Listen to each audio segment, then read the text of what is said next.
before we confront him with evidence, let's start at the beginning. I first remember hearing about Brian a year ago. Looking for new scammers to come up. People told me he was selling a new coin called Safe Food, which advertised 380,000% APY. His website bragged you could become a millionaire in 1 year if you invested $1,000. I thought this was an obvious scam, but when I realized it wasn't Brian Legend's first attempt, I decided to dig more. Turns out, he had run several crypto scams in his past, so I decided to make a video warning people about the new scam Seifu to stop it before it was too late. But I failed. What do you mean you failed? You already made a video. What more can you do? Why go back now? 100,000 people invested, Max. They got hurt. Well, you can't help people who don't help themselves, Coffee. If they didn't listen to you the first time, And I tell them again, as many times as it takes. human nature doesn't change. If you believe that, you wouldn't try to change my mind. Well, I just thought you might listen to reason. No, I can't this time. They pushed me too far on this. What? Who? When? Did they mention me? You. Why would they mention you? Hello? New sidekick? Dr. Maxwell? No, they didn't. And you aren't. Look, just here. Check it out. I gotta go. I'm sorry. I'll be back. One of the idiots over there on the Crypto Leads Discord keeps on putting up CoffeeZilla things, stirring people up. Let me explain something to you. You f***ing idiots. If you think that CoffeeZilla is going to be able to do a goddamn thing, he's not going to be able to. I've already gone through this over and over and over and over and over and over again. Daniel. Glorious idiot. What did you do? Ladies and gentlemen, welcome back. Last time, these are the basic allegations we uncovered. Previous history of scamming, unrealistic returns, a burn wallet scam. My video was brief last time because to me, this was all obviously too good to be true, but I was wrong. And this time, Brian Legend's gonna get the full colonoscopy. I talked to everyone for this video, from victims to supporters to family to Brian himself. And what I found out this time that I didn't know last year is that Brian Legend didn't start out with big scams or crypto at all. He built up to it, which I found out when I met his family. Irene, hey. My name's Simon. I am Brian's aunt, so he's my nephew, but kind of my brother because my parents, who were his grandparents, adopted him when he was 4 years old after his mother passed away. So that's basically the family relationship. And of course, John here is my son, so he's Brian's cousin. All right, so the first thing we learned is Brian Legend wasn't born a legend. He was born Brian Seiler. His mother passed when he was young, and he was soon adopted by his grandparents, although something seemed different with Brian almost immediately. He didn't have his real parents, but he grew up in a great happy home, with all the same values as what I grew up with, but he just didn't turn out to be that kind of man in the end. I've heard a few other rumors that, he had some movie ticket scheme, and then he also did, mail order, some mail order scam. Is that true? Can you tell me about that? I know for me, he got my eBay account disabled because he was scamming people from that, selling stuff and then not actually sending it, he was taking the money, and then all of a sudden I got a thing. This is years ago. This is years ago. Yeah. So I was 16 at the time, so I was just like, if they can borrow my eBay account, that's fine. And then all of a sudden I get this thing saying, you can't use it anymore. I was like, what's going on? And yeah, apparently I read through all the reviews, and it was sending stuff, I'm not getting sent the item and all this sort of thing. And it's just 100 reviews. And I was like, what is going on? I mean, that was when the internet was basically first starting. We're still doing mail in those days, but of course on the internet, so he would sell movie tickets to people, and then never send them, obviously, so these people never, got them. And as John was saying, they were, from 1862, how many thousands of dollars, and the tender, but of course they weren't the real thing, but it's the money. And that's all, together with all this eBay and all of that, yeah. So he's been doing, this is a long history of lying, scamming people, started small time, and then recently it's become huge. I mean, millions of dollars. Bigger and bigger. That's revenge, obviously. He's realised, I can get away with this much, and then he tries, obviously, to do a little bit more, a little bit more. And he's been getting away with it constantly. I guess it's no more effective now. Brian's family is right. Things only grew from here, and Brian eventually found the crypto industry where his ambitions grew, along with the money and allegations of him scamming people. Although, of course, he would say this is all fun, and his family, you're just jealous. In fact, he says this is one reason he changed his name in the first place.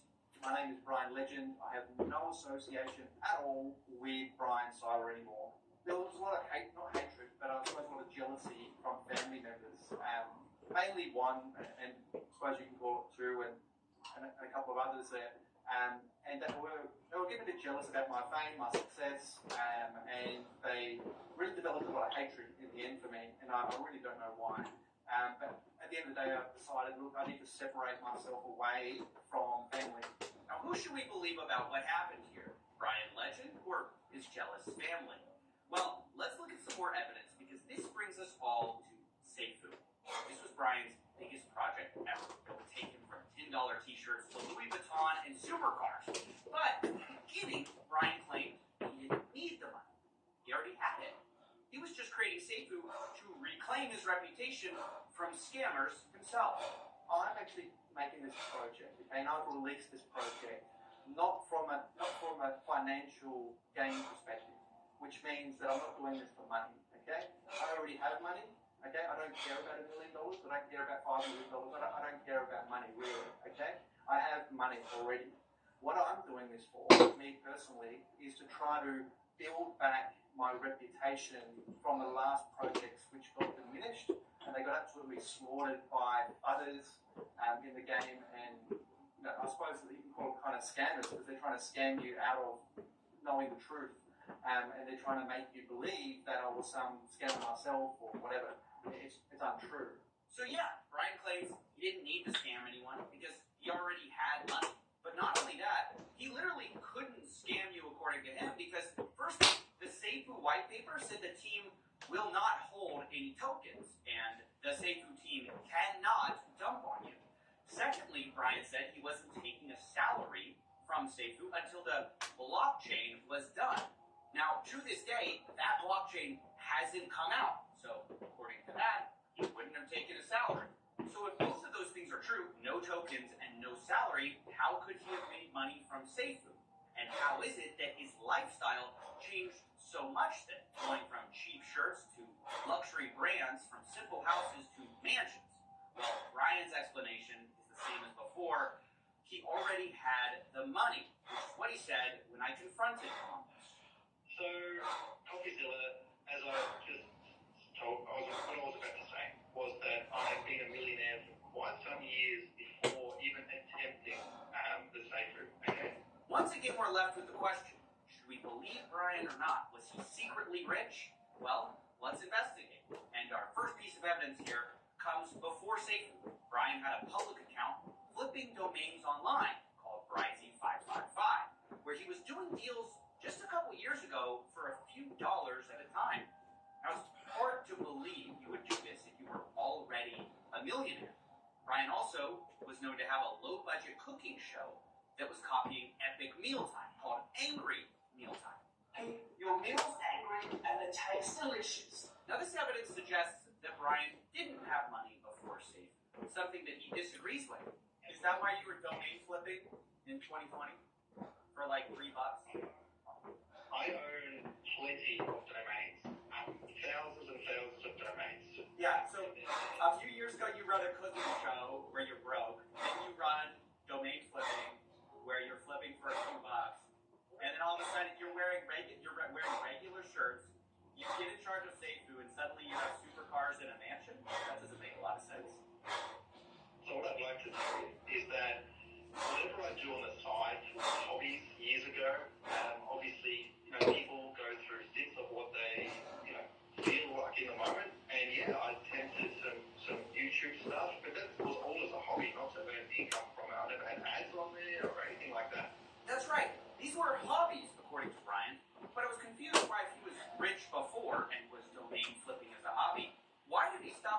points after he had created Seifu and definitely was rich. Well, look at another piece of evidence, which actually comes from Brian's family. See, they say he wasn't a millionaire at the time because they knew him. He was broke. I've talked to Brian, and he told me that he was a millionaire before this. Is that true? That he didn't need this money? Maybe it's right, but my mum's got right here, and money she actually had to send himself to streets in Queensland because he couldn't afford rent. So we actually used to do money because he used to, all this, he used to offer with stuff, like with cash converters and all of that. So thousands and thousands and thousands of dollars we sent him, so that he could stay in his apartment and, give his phone back and put food. We didn't give him money, well, he couldn't really be anywhere, basically, like those things, So he was almost homeless. I mean, he wasn't just not rich. He was almost homeless if it wasn't for you guys. Well, but everything's transferred who we had money to, how much and everything, so yeah. Now, all these pieces of evidence point in one direction. Brian was broke, or at a minimum, not rich, before Seifu, which leads us to a very interesting mystery. Once again, how did Brian go from this to all of this if he had no salary, no tokens, and wasn't rich beforehand? With all of these discrepancies, I decided to look deeper into the blockchain to figure out how this might have happened. And when you go to the Seifu website, the only official wallets Brian had access to were the Seifu Insurance Fund and the Seifu Treasury. Now, both of these wallets claim to be used for specific Seifu-related purposes to achieve price stability, fund investments, Seifu projects, and marketing for Seifu. But that is not actually what happened. See, take the Treasury wallet, for example. Brian claims he was using it for investments like the Seifu blockchain. On April 25th, 2022, Brian said that he had taken a one-time withdrawal of $420,000, and it satisfied all operational and development costs. Sounds great, but when we actually look at that wallet, a lot more money has been taken out. $5.77 million cashed out for Binance and Change Now, which is strange. Where did that missing $5 million go? Well, let's keep looking. A few months later, Brian used the Treasury again to sell and said that all costs bills are now 100% allocated, which means there is no more selling from us. IMO, this now marks the low on current price. Of course, he was wrong on this. The price crashed horrifically from here. And how much had Brian withdrawn less than a year in? A staggering $17 million from the Treasury. What kind of investments or expenses could possibly explain all this money, other than maybe Brian stole some of it? Well, I wanted to look into it, and it's true there were some extravagant spending. For example, take a diamond necklace with the Seifu logo on it. But the problem here is Brian claims he used his own funds to buy this thing. Hundreds of thousands of dollars, he said, just to prove the futters that he ain't rugging or running off at all. What a nice level-headed guy. Proved the futters wrong by spending hundreds of thousands of dollars on himself. So maybe the necklace doesn't explain all that spending, but maybe the Forbes article does. Or perhaps the award that Seifu won at the Dubai Crypto Expo for being the most innovative blockchain of 2022, which might seem weird until you realize this award was literally paid to win. For $75,000 of a sponsorship, you could buy an award from Crypto Expo Dubai in whatever category you wanted. In fact, that's how two crypto projects won the same award in Best DeFi and Best DeFi. The only difference between them being one had a hyphen in it. So my point with all of this is to say that Seifu did do some stupid, extravagant spending. They even had a racing team. But none of this adds up to $17 million in operational costs in 1 year. Not even close. So once again, where did that extra money go? Even worse, Brian told everyone back in August that he had all the money he needs and won't be selling again, right? But that didn't actually last 2 months because Brian Legend quickly took out another $10 million from that account, totaling at this point $26 million in less than 1 year. So where did all this money go? It truly is a mystery, but maybe this picture holds some clues. But we can't stop there, because that was just one wallet, the Treasury. Remember that Brian had access to another wallet called the Seifu Insurance Fund. And before you ask, did he take money from from that too? Yes, he did. Yes, yeah. Yes, he did. He took millions from that wallet as well. And there's another wallet in play that we haven't even talked about yet. The fire pit. Now, the reason we haven't talked about this is because it was supposed to be untouchable. Nobody had the keys or password to this wallet. Brian insisted that he didn't control it. There's obviously been asked a few times if we do have keys to the wallet, so if we've got access to the wallet. The answer is no, categorically no. Brian's going to rug the carpet. How many times have we fucking heard that I'm going to rug this carpet? How many times have we heard that? I would not, if, what's the fight? And all the Seifu influencers said, no, that's not possible. He would never do this. For all of you who doubt Brian, and I know the Flutters were constantly, this was a point of contention, Brian's got 2.7 million Seifu in the fire pit that he can just rug at you guys. Just wait, guys. You'll see. Well, I love those people. You're not in a press group this morning, just like, you guys can't be serious, right? Brian doesn't have the keys to the wallet. There will never, ever, ever be anything that transfers out of the burn wallet, ever. Well, that lasted up until December 27, 2022. Brian Legend said, Futters will have you believe that it was always my plan to rug the fire pit wallet by accessing the wallet. This is so far from the truth that the last 10 months have been nothing more than to prove this narrative is bogus. Having said the above, I will now admit to the last 10 months being a test of loyalty from your end and trust in my word of me not being some kind of scammer at all. Yes, the keys to the Seifu fire pit were in my possession all this time, and I have had full access to it, meaning if there was any ounce of truth to me being a scammer or me wanting to run the project, well, it would have happened many months ago. From the bottom of my heart, I thank you for trusting in me and not giving in to the Futters with the likes of Coffeezilla. What kind of mischievous villain says this? Think about the emotional whiplash of this for supporters. I mean, hey guys, I'm not a scammer, I don't have the keys. Then it's, hey guys, this is all a test. I had the keys. I did lie, but I didn't scam you, so you can trust me. Thank you for not trusting the Futters, who were right. And look, this by itself would have been insane and enough to discredit Brian, but it doesn't stop there. Because Brian claimed in his post that all future money would be sent to the proper burn wallet, only he changed his mind a little after this post. He said he was going to use the money for a new project idea of his, only to then change his mind again, saying he was ashamed of himself, saying, I feel it's immoral and irresponsible to use the fire pit, only then to change his mind again, and to use funds from the wallet he said he could never steal from, taking the money that he said only moments ago he couldn't take and felt it was immoral to take. And look, the most fascinating detail in all of this that I haven't told you yet is the amount of money that was stolen in this fire pit was not significant. At least compared to the millions Brian stole from the treasury, this was like only $100,000 or so. It was peanuts. But this actually reveals so much about Brian. The fact that it wasn't a lot of money and that he couldn't resist taking it anyways shows everything. I mean, this was Brian's big moment of coming out to own the Futters.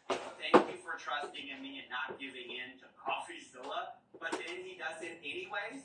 At this point, I started to wonder if it's not something pathological with Brian. Like, he can't help himself. If he can't take the money, he will take the money. Because even he admits that the math on this doesn't make sense.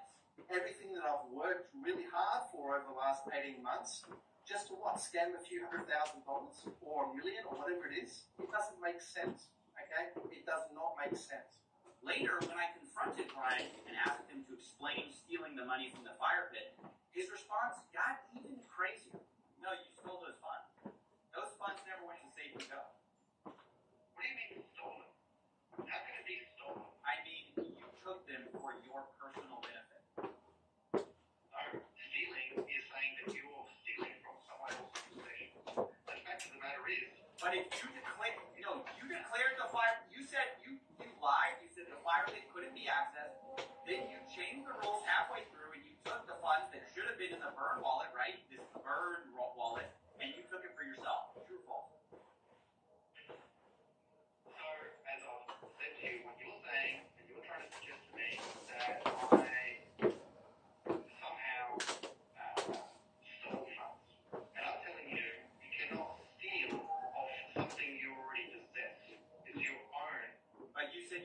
access the fire pit.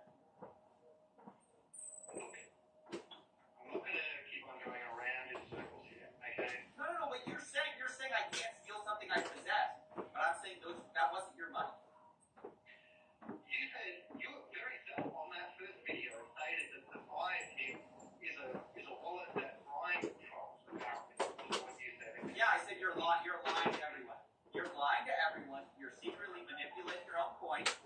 And that's exactly what happened. Well, if that wallet was owned by me, okay, it means that I possess those keys, I possess the funds in it. So therefore, how can I steal off myself or my own wallet? It doesn't work that way. Nobody else possesses those funds. It's me who possesses those funds, so therefore, I'm stealing from myself, am I? No. This is insane. We've gone full circle from I don't own that wallet to I won't steal that money because it would be bad to I can't steal it because I controlled it all along and you said I controlled it, so this is a stretch of logic that not even Brian's most diehard supporters can get behind. Remember this guy, Daniel Prado, the supporter of Brian Legend, who kicked off this investigation? If you think that CopyZilla is going to be able to do a goddamn thing, he's not going to be able to. Well, I called him about this, and he was a little surprised. I just had to ask, hey, there's a viral clip that I want to kind of ask you about. So you said CopyZilla. What is he going to do? What?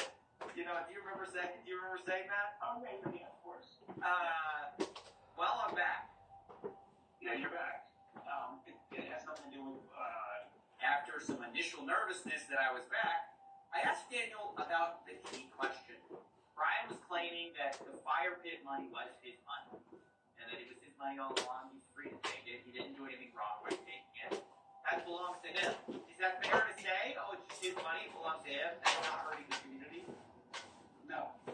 no, it's not fair to say that. It's not his money, it's the fire pit. It was supposed to be burned. Yeah. To think that is just absolutely ludicrous. There you have it. Not even Brian King Legend's biggest shills will stand behind this. And look, we're not even done. Now we need to talk about the treasure pit, which was supposed to be a marketing campaign where Brian was going to give back to the community. Treasure Quest promotion. That's what this is about today. Huge $1 million promotion. There's going to be one lucky millionaire that is going to be able to unlock this promotion of $1 million worth, alright? By literally completing a seed phrase.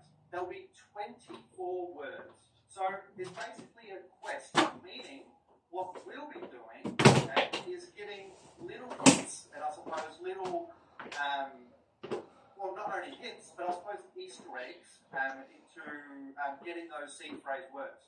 The plan was simple. Brian slowly releases the passphrase of 24 words little by little. They control a wallet with $1 million in it. And if you followed along and were the first to unlock it, you would get the full $1 million. But something strange happened right before the promotion ended, with only 6 words left. See, someone accessed the wallet and took the money early. Then a new Discord user joined called Goblet and said he took the money because he owned a Bitcoin mining company in Canada that used their miners to guess the rest of the 6 words in the seed phrase before anyone else could get it. He hacked it, in other words. But is that true? What are the odds a guy in Canada with a Bitcoin mining facility randomly guessed 6 words? Well, I did the math. And the odds are 73 quintillion to 1.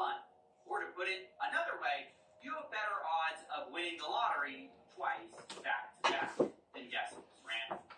So, did someone just get that lucky? Did Brian Legend steal the money again? Well, here's his response. We had a treasure pit promo of $1 million. We chucked $1 million worth of safe food in the treasure pit, and then some scrupulous character named Goblin, who people believe is me for some ungodly reason, okay, and think that I even would have the audacity to rug a project or rug a promotion or use a promotion that I've created for the holders, created for you guys. I didn't create it for me. I was never Goblin. It's just cool, right? But flooders are saying, okay, Brian's the one who's done all this. No, man, come on. There's no proof to verify this. It's a bunch of conjecture. It's all. It's literally throwing mud at a wall and seeing what sticks. Hey, Brian's goblin. Oh, Brian's taken 40 million from the liquidity. Brian's stolen all your funds. What the hell, man? This is always Brian Vick. It's FUD. It's nonsense. It's conjecture. That's what he did with the fire pit. It's what he did with the treasure pit. And it's what he's done with other scams. One of them was called Clever DeFi, which I think shows how easily Brian lies. See, in that case, Brian was accused of pumping and dumping this Clever token with a bunch of shell wallets, according to articles like this. Now, Brian always vehemently denied these accusations, saying things like, it proved nothing. All it is wild conjecture. The wallet addresses shown in the article are not even mine. No proof shown that those wallets are tied to me or Clever DeFi at all. And that was true until a few months later, while doing a live stream, Brian accidentally leaked some of his wallets. And it turned out the wallets he denied being his actually were totally his. And he totally controlled. I mean, maybe I'm crazy. Maybe this was just another test for his believers not to buy into the FUD. But it seems like a pattern is starting to emerge here. And around the time this all started to come to light, the initial hype of Seifu was dying. People had questions. And Brian needed to find a new grift to squeeze his followers for even more money. This is when he started to raise money for the Seifu blockchain, which at this point was called Vulcan. See, that previous $420,000 he took that he said satisfied all the requirements, yeah, that doesn't cut it anymore. For such an innovative blockchain, Brian Legend needed more. So he started to raise money selling nodes, which were things that promised huge financial returns supposedly if you bought them. Which, of course, the Seifu influencers who've been promoting this the whole time jumped on immediately. Seifu Army, node returns are insane. They are crazy. In this video, I'm going to show you the numbers, show you why we're all going to be. Woo! The person you just heard from goes by Greek DeFi. Spoiler alert, he previously was involved in SafeMoon, and this same guy, when later confronted, would admit this about Brian Legend. Even his biggest supporters are admitting now that what he's done is unconscionable. 100%. But can you call him a scammer now in front of everybody? What he's doing is scam. It's very scammy. Yes, it's very scammy. What do you mean it's scammy? If he's run scams in the past, he's run more scams. He's a scammer. He's a scammer. It's Okay. a scam guy. Yeah. All right. He's a scammer. Thank you. Yeah. You should not support scammers. Great. I'm not supporting anything Brian touches going forward. Okay. Going forward. Why? Okay, so you've learned your lesson. I've learned my lesson. The community's been hurt. I'm not touching it. He regrets it now, guys. Brian's a scammer. Big shock. But these kinds of confessions are too little too late. His grift of raising money for the Vulcan blockchain worked so well, it raised over $8 million, according to Brian himself. I'll have you understand and believe that this is truly 100% accurate and correct. These numbers you're seeing on your screen are correct. Okay? This is the number here, 8.6 million. That's how much was taken, okay? In terms of LPs that we extracted, okay, at the time of Seifu. So Brian claims 8.6 million was raised, but where did it actually go? The blockchain? Well, no. Brian then sent this money off to a crypto exchange called AIO, and nobody saw the money after that. Brian claims he spent most of this money on development. That between 6.2 to 6.5 million has been spent on blockchain development, okay? And I'm here to tell you that is exactly accurate. But given what we've discussed so far, you might be skeptical of anything Brian characterizes as accurate. So was I. So I asked for...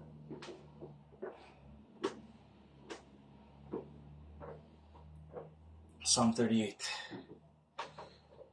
O Lord, do not rebuke me in your wrath, nor chasten me in your hot displeasure. For your arrows pierce me deeply, and your hand presses me down. There is no soundness in my flesh because of your anger, nor any health in my bones because of my sin. For my iniquities have gone over my head. Like a heavy burden, they are too heavy for me. My wounds are foul and festering because of my foolishness. I am troubled. I am bowed down greatly. I go into mourning all the day long. For my loins are full of inflammation, and there is no soundness in my flesh. I am feeble, and severely broken. I groan because of the turmoil of my heart. Lord, all my desire is before you, and my sighing is not hidden from you. My heart pants, my strength fails me. As for the light of my eyes, it has also gone from me. My loved ones and my friends stand aloof from my plague, and my relatives stand afar off. Those also who seek my life lay snares for me. Those who seek my hurt speak of destruction, and plan deception all the day long. But I, like a deaf man, do not hear. I am like a mute who does not open his heart. Thus I am like a man who does not hear, and in whose mouth is no response. For in you, O Lord, I hope. You will hear, O Lord, my God. For I said, hear me, lest they rejoice over me, lest, when my foot slips, they exalt themselves against me. For I am ready to fall, and my sorrow is continually before me. For I will declare my iniquity. I will be in anguish over my sin. All my enemies are vigorous, and they are strong, and those who hate me wrongfully have multiplied. Those also who render evil for good, they are my adversaries, because I follow what is good. Do not forsake me, O Lord. O my God, be not far from me. Make haste to help me, O Lord, my salvation.